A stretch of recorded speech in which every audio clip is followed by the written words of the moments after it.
Oh, still a little bit tight through the shoulder. 2012 I was training for the World Championships and I suffered from shoulder tendonitis, which through impingement of the supraspinatus tendon, one of the four rotator cuff, that impinge between the acromion process and the head of the humerus. And that's normal if you're in the fight game, because when you fight game you do a lot of punching. And punching puts the shoulder joint sometimes in that impingement position, particularly when you start throwing hooks, when you take your shoulder through abduction and medial rotation, that impinges the tendon of the supraspinatus between the acromion process and the head of the humerus.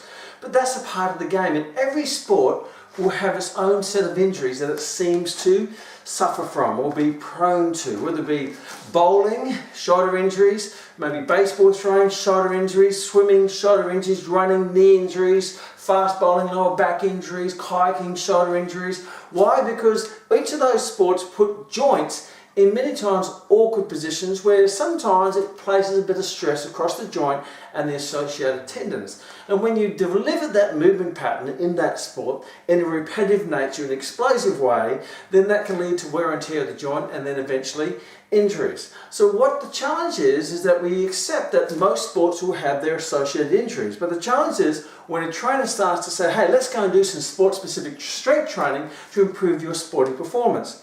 And many times that type of training, what they do is they put someone in the gym and try to replicate the sporting movement in the gym, where they say, hey, let's get some dumbbells and start punching with the dumbbells. Well, a couple of fundamental flaws with that is that the weight here is going down through gravity, which means the force is going across the joint, where in boxing or fighting, the force goes through the joint. So biomechanically, that's not sound. And then you're also adding a load at the end of a long lever, using momentum that accentuates and accelerates the wear and tear of the joint that that joint's already experiencing in the person doing boxing or swimming or kayaking or bowling or baseball pitching or running. So many times putting a joint in a sport specific position in the gym and loading it up, and you can never really replicate the complex movement of a sporting movement in the gym anyway, but if you do try, then all you're doing is putting the joint in that awkward position, loading up with a heavy load and accelerating the wear and tear on the joint through increases the force and the stresses placed through the joint. So sport-specific strength training